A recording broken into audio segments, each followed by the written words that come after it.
विनोदिनि नन्दनुते गिरिवरविन्द्यशिरोधिनि वासिनि विष्णुविलासिनि जिष्णुनुते भगवति देशिति कण्ठकुटुम्बिनि भूरि कुटुम्बिनि भूरि कृते जय जय हे महिषासुरमर्दिनि रम्यकवर्दिनि शैलसुते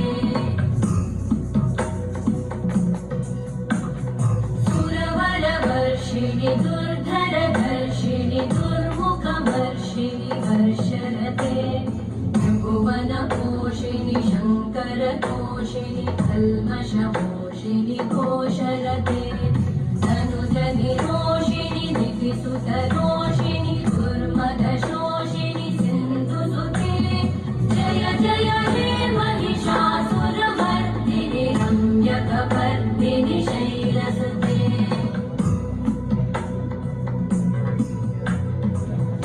जगदम्ब मदम्ब कदम्ब वनप्रियवासिनि हासरते शिखरि शिरोमणि तुङ्ग हिमालय शृङ्ग निजालय मध्यगते मधु मधुरे मधुकैटभगञ्जिनि कैटभभञ्जिनि रासरते जय जय हे महिषासुरमर्दिनि रम्यकवर्दिनि शैलसुते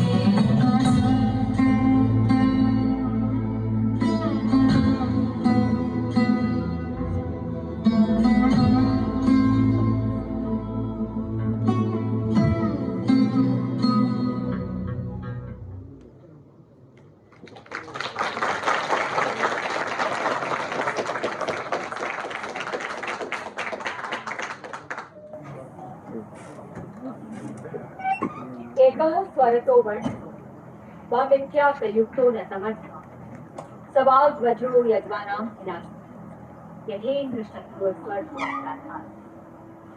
शब्दों का गलत प्रयोग करना या मिथ्या बोलना एक भयंकर अपराध है। नमस्कार।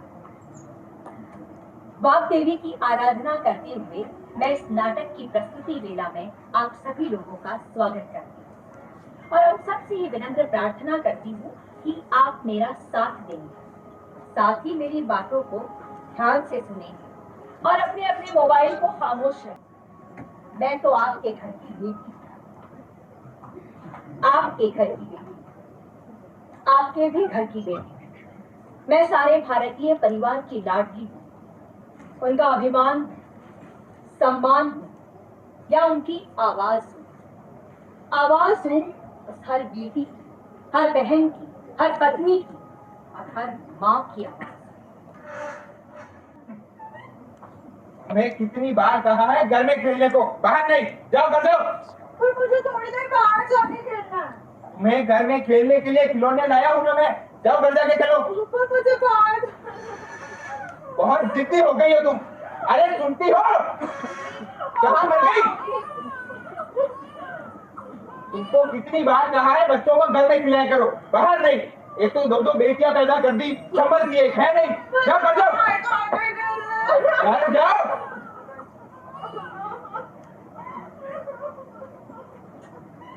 आजकल के बच्चे बहुत जिद्दी हो गए हैं। सही कहते हो काका।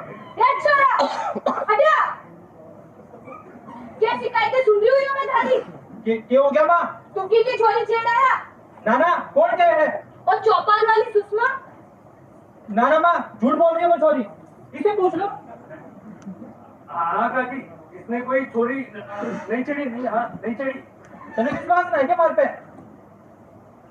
लागे तो मने भी हो ये मारा छोरा तो राजा बेटा है और छोरी थोड़ी ना छेड़ सके और जरूर वो छोरी वालों की गलती होगी।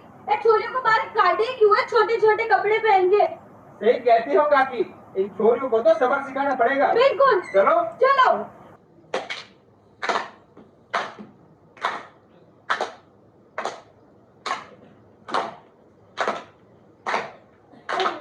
तुम झुको, हमारी बात तुम सुनो। तुम रुको, तुम झुको, हमारी बात तुम सुनो। तुम रुको, तुम झुको, हमारी बात तुम सुनो। पढ़ना लिखना तुम्हारा काम नहीं, अपनी हद में रहो। औरत की इस दुनिया में कोई पहचान नहीं। तुम रुको, हमारी बात तुम सुनो। तुम रुको, तुम झुको, हमारी बात तुम सुनो। सदियों ने तुमको यही सिखाया, मार पीट कर घर में बैठाया। तुम रुको, तुम झुको, हमारी बात तुम सुनो। तुम रुको, तुम झुको, हमारी बात तुम सुनो। ये छोरी घूंघट ही थारी पहचान है, यही थारा भविष्य, यही थारा वर्तमान है। तुम रुको, तुम झुको, हमारी बात तुम सुनो। तुम रुको, तुम झुको, हमारी बात तुम सुनो। दूल्हा चौका यही तुम्हारा धन है, इसी के लिए लिया तुमने जन्म है। तुम रुको, तुम झुको, हमारी बात तुम सुनो। तुम रुको, तुम झुको, हमारी बात तुम सुनो। सपने देखना तुम्हारा काम नहीं, औरत का नाम कोई सम्मान नहीं। तुम रुको, तुम झुको, हमारी बात तुम सुनो। तुम रुको, तुम झुको, हमारी बात तुम सुनो। नो नो नो नो, हमारी बात तुम सुनो। नो नो नो नो, हमारी बात तुम सुनो। नो नो नो नो, हमारी बात तुम सुनो। इस बात को अपने जहन में डाल लेना, हमेशा याद रखना।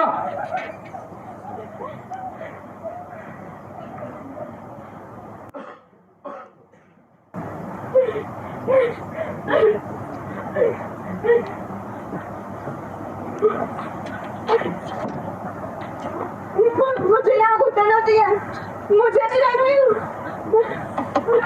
मैं आगे बढ़ना चाहती हूँ, मैं आगे बढ़ना चाहती हूँ। मैं यहाँ नहीं रह सकती, मैं जा रही हूँ।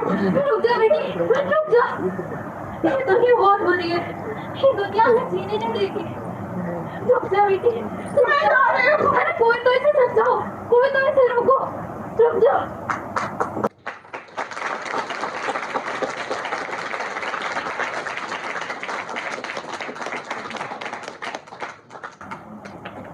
आज जो बात मैं आपसे कहने जा रही हूँ, शायद ये बात आप लोगों के सुनने में नई नहीं हो, लेकिन फिर भी मैं आप लोगों को याद दिलाती कि नारी कोई देह नहीं, कोई यूज एंड थ्रो वाली चीज नहीं।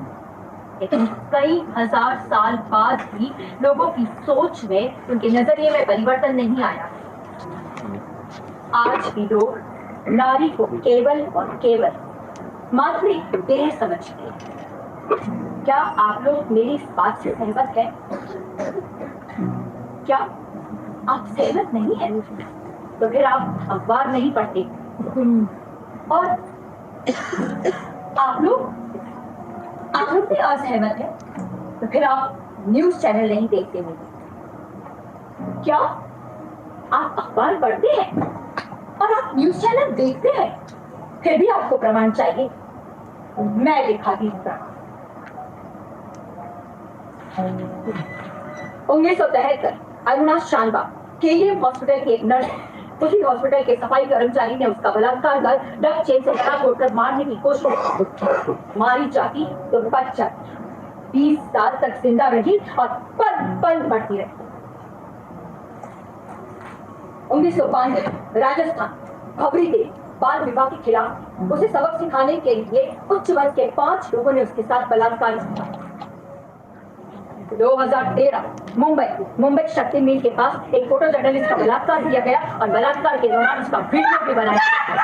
1996 दिल्ली कानून की चाकर तेजस्वी मटलू, 1980 ओडिशा की अंजना मिश्र, 2011 केरल की सौम्या, 2009 दो 15 साल की विदेशी यात्री स्कारलेट, 2010 मिजोरम मूल के कॉल सेंटर कर्मचारी, किन का नाम ले और कौन से सालों की बात करे। 2014 में 36,939 रेप, 2015 34,094, 2016 38,943, 2017 32,559 और 2018 में 33,356 रेप केस दर्ज किए गए हैं। नेशनल क्राइम रिसर्च ब्यूरो के अनुसार इन 5 सालों में हमारे देश में 1,75,695 रेप केस दर्ज किए गए। कितने दोस्तों? 1,75,695। लेकिन ये तो दर्ज मामलों की बात है, और जो मामले दर्ज ही नहीं हुए उनका क्या? और हाल ही में हुआ 2024 का राधा गोविंदगढ़ मेडिकल कॉलेज की छात्रा का मामला, ये सब खत्म होने का नाम ही नहीं ले रहा, और हमारा समाज इन सब पर पर्दा डाल देता है। ये फहरिस्त लंबी होती जा रही है। देश के हर प्रांत, हर प्रदेश में औरत को बेआबरू किया जा रहा है। दोस्तों, अखबार में छपे हुए ये शब्द आवाज है उन दबी सहमी आत्माओं, ये पुकार है सन्नाटे में गूंजती हुई उन चीखों की।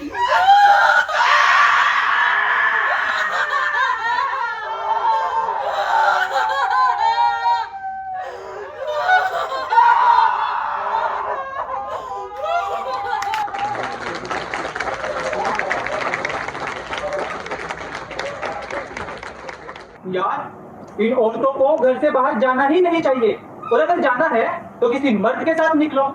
ऐसे बन संवर कर निकलती है तभी तो ये सारी अनहोनी होती है। और हमारे धर्माधिपति वो क्या कहते हैं? औरतें जब तक जीन्स पहनना, चाउमीन खाना बंद नहीं करेंगी, तब तक उनके साथ ये सब हमले होते रहेंगे। अरे वाह साहिब, ये तो आम लोग हैं, लेकिन कानून व्यवस्था के दिग्गज न्यायपति जज साहब ऐसे मामलों पर क्या कहते हैं, जरा सुनिए। बंदूक की नोक पर मधुरा नाम की नाबालिग लड़की का बलात्कार हुआ, और जज साहब ने कहा, ऑर्डर ऑर्डर, प्रतिरोध का निशान नहीं था। इसका ये मतलब निकलता है कि वो नाबालिग बलात्कार के मजे लूट रही थी। अरे वाह साहिब, बंदूक की नोक पर अच्छों की पैंट गीली हो जाती है, और वो नाबालिग डर गई तो गुनाह हो गया। छवि रानी का केस 22 साल तक चलता रहा, तारीख पर तारीख निकलती गई, और कोर्ट में चर्चा क्या हुई? मिलॉर्ड, पति क्यों पत्नी को छोड़कर बलात्कारियों के हवाले भाग गया? सारा का सारा कसूर पति का है। तेरी दोषी पत्नी और डॉक्टर, जिन्हें हम भगवान का दूसरा रूप मानते हैं, वो ऐसे मामलों पर क्या कहते हैं? नाबालिग बेबीना को नहीं भूले होंगे आप। उसे मरणासन्न हालत में अस्पताल ले जाया गया, और डॉक्टर्स ने उसका इलाज करने से मना कर दिया और कहा, अरे इसकी हालत तो बहुत ज्यादा गंभीर है, इसको किसी बड़े अस्पताल में लेके जाओ। अरे इसका तो काफी खून बह चुका है, इस पे तो पुलिस ने सुना। आप आगे जाइए। अरे अभी तो यहाँ सफाई की, अब आगे जाइए। अरे अभी तक गए नहीं आप, जल्दी करो, जल्दी जाओ जल्दी। उस समय अगर उसका इलाज शुरू कर दिया जाता तो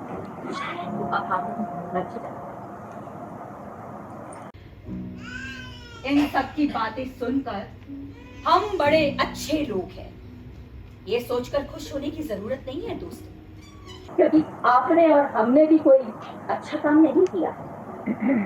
निर्भया दिल्ली की छोटी सी याद है आपको? भयंकर सर्दी की उस काली रात में घंटों सड़क पर पड़ी रही, राह गुजर ने उसकी मदद नहीं की। निर्भया का दोस्त चीख चीख कर सबको आवाज देता रहा।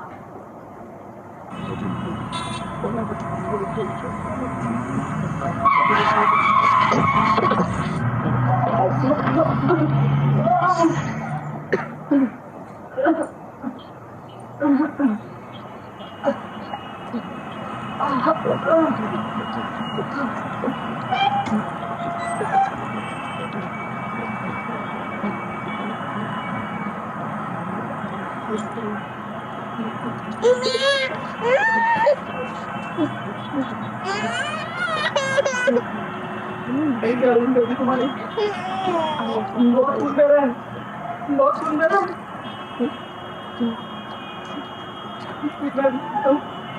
कोई है, कोई है।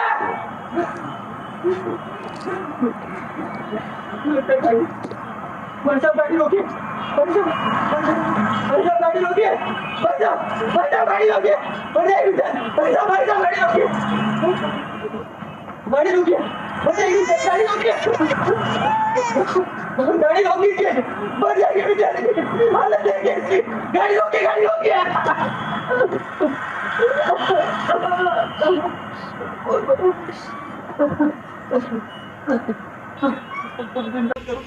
मैं कुछ करता हूँ, मदद करता हूँ, तुम चिंता मत करो, मदद कर दीजिए भैया, मदद कर दीजिए भैया, मदद कर दीजिए, छुट्टी दे दीजिए, हालत देख के बेचारी की मर जाएगी बेचारी, हे भगवान,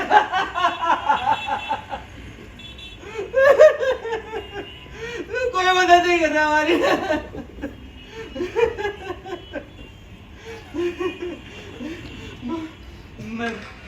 मैं कुछ करता हूँ, तुम चिंता मत करो, मैं कुछ करता हूँ। अच्छा, अगर मैं किसी मरे हुए रेप विक्टिम को आपको के सामने उपस्थित करूं तो आप लोगों को कोई ऐतराज तो नहीं होगा? हाँ, आपकी संस्कृति पर किसी भी तरीके का कोई भी खतरा नहीं आएगा। उल्टे एक सनसनाते रोमांचकारी मनोरंजन का बंदोबस्त जरूर हो जाएगा। मैं उसे गोस्ट कॉल करूंगी।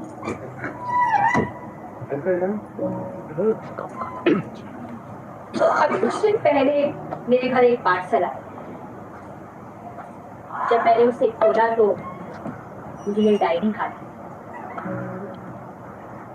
और साथ में थी 2 लाइन की एक चिट्ठी। उसमें लिखा था, आप रेप विक्टिम पर काम कर रही हैं, कहीं से जानकारी मिली आपके काम आएगी, इसलिए आपको भेजा। ये डायरी एक रेप विक्टिम की है, नाम है उमा कौर। मैं राहुल केला के जिस महिला कॉलेज में पढ़ा करती थी, कभी उसी कॉलेज की छात्रा थी उमा कौर। वो कविता लिखा करती थी, पढ़ाई लिखाई खेल कूद सब में तेज थी। कॉलेज छूटने के बाद में करीब मैं उसे भूल ही चुकी थी। उस लड़की का गैंग रेप हुआ था।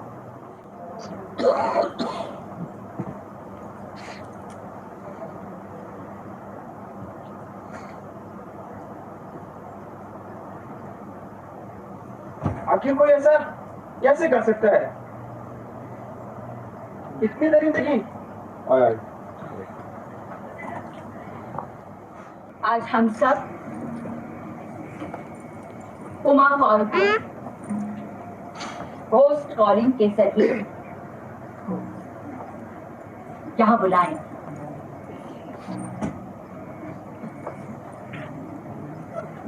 मैं उमा कौर को सारी बलात्कार पीड़िताओं के प्रतिनिधि के रूप में आप सब लोगों के सामने पेश करें।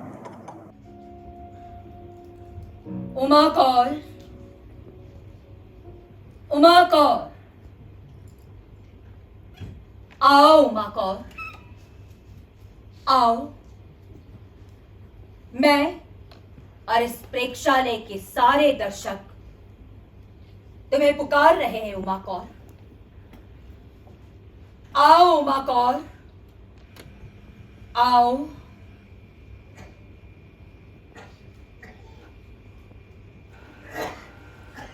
आओ उमा कौर, आओ।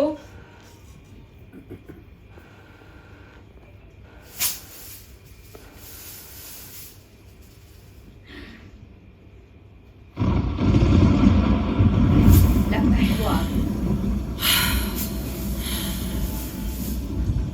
कौन हो तुम? कौन हो तुम? उमा कौर। उमा कौर, तुम कैसी हो? वर्ष तकलीफ में। लेकिन तुम्हारे चारों अपराधियों को तो सजा हुई थी ना? उनको 12 साल का कारावास मिला था। क्या तुम उनको मिली सजा से खुश नहीं हो उमा कौर? नो, नहीं। तुमने खुदकुशी क्यों की? उमा कौर, तुमने खुदकुशी क्यों की उमा कौर? उमा कौर, मैं और इस प्रेक्षालय के सारे दर्शक तुम्हें पुकार रहे हैं। तुम्हारी बातें सुनने के लिए यहाँ बैठे हुए हैं और तुम चली गई। उमा कौर, तुम्हें स्टेज पर से भागना आता, लड़ना नहीं आता, तुम कायर हो।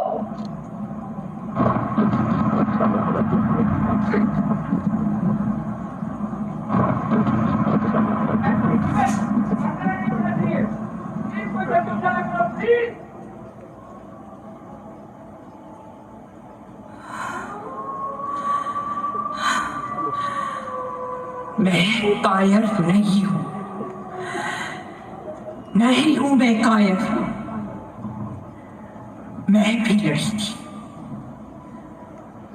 पर अंजाम देखो, मेरा कसूर क्या था? उन लोगों ने हमारा जीना हराम कर रखा था। हॉस्टल से कॉलेज आने जाने वाले रास्ते में पान की दुकान पर वे लोग खड़े रहते थे। रोज रोज वही गंदी बातें, वही गंदी हरकतें। सारी लड़कियां सिर झुकाकर सहती थी और को सहनशील होना चाहिए, है ना?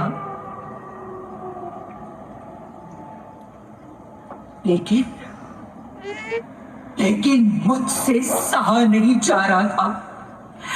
मेरा स्वाभिमान मुझे बार बार धुतकारता था।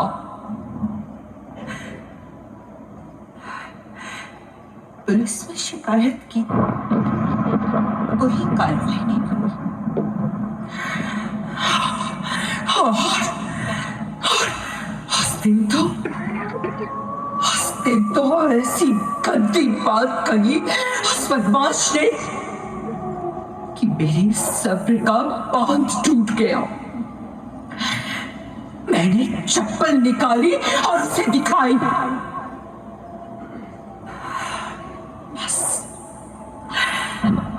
बस यही अपराध था मेरा।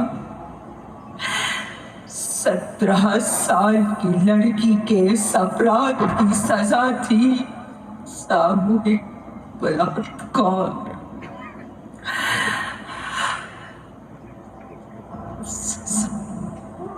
सजा बताइए, सजा किसे मिली? उन अपराधियों को? ना, सजा मुझे मिली। जब तक जिंदा रही तब तक उस पीड़ा को झेलती नहीं। बलात्कारियों को सजा मिली सिर्फ 12 वर्ष की। उस पर भी अच्छे बर्ताव के लिए एक की सजा माफ कर दी गई।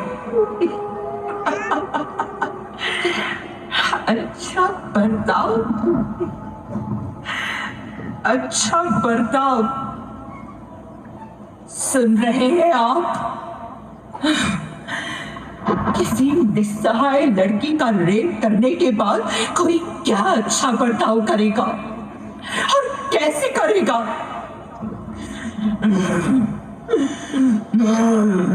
सब बकवास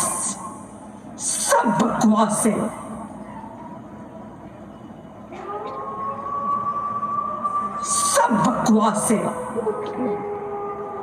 12 साल के बाद सब वापस आए इसी समाज में, इसी समाज की लड़कियों के साथ सामाजिक रीति रिवाज के अनुसार उनकी शादियां हुई, बीवी बच्चों के साथ घर बसाए, काम धंधों की शुरुआत की।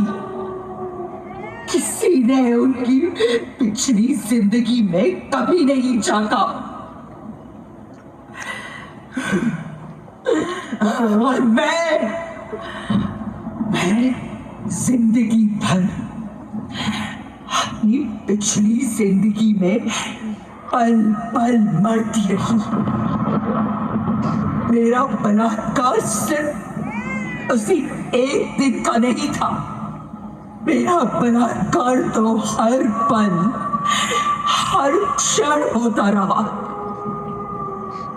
उस यातना का दर्द सिर्फ मेरा दर्द नहीं था, मेरे पूरे परिवार का दर्द था। मेरे माँ बाप, भाई बहन सबका बलात्कार हो रहा था। मेरी बहन की शादी बार बार टूट रही थी। भैया को नौकरी पर कोई नहीं रख रहा था और मेरे पिताजी का बिजनेस नहीं चल रहा था। मेरी माँ घर से बाहर कदम तक नहीं रख पा रही थी।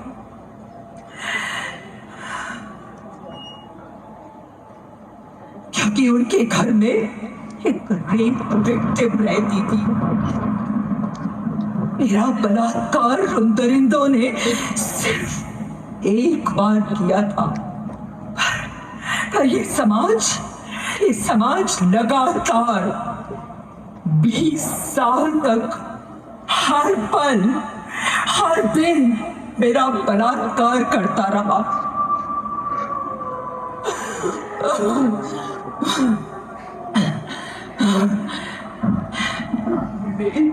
मेरे बोलने से क्या कोई फर्क पड़ेगा आपको? क्या कोई फर्क पड़ेगा आपको?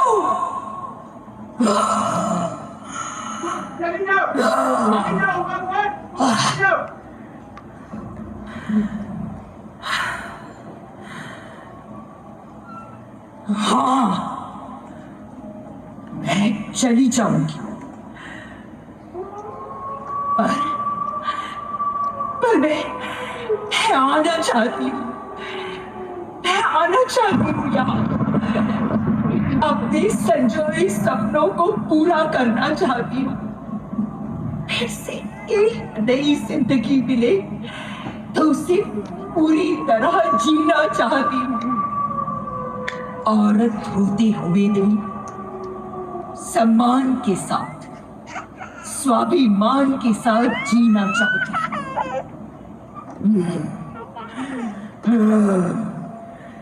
मगर भूत बनकर नहीं, भविष्य बनकर आना चाहती हूँ। घोस्ट कॉलिंग से मुझे मत पुकारना मुझे। पुकारना है, पहले संसार को एक यज्ञ कुंड बना दो, इसमें सारी पशुता को समिधा बनाकर स्वाहा कर दो। फिर पुकारना मुझे, हम सब आएंगे। सारी बलात्कार पीड़िताओं को पुकारना। हम आना चाहती है, हम सब आएंगे, सब आएंगे,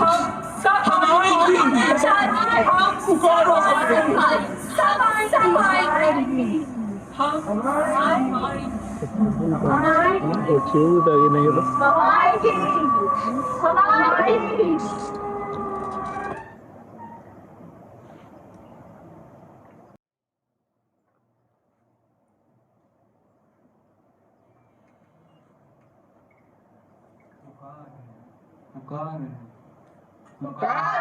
पुकार है हमारी ये पुकार है, पुकार है हमारी ये पुकार है, पुकार हर तरफ है हाहाकार।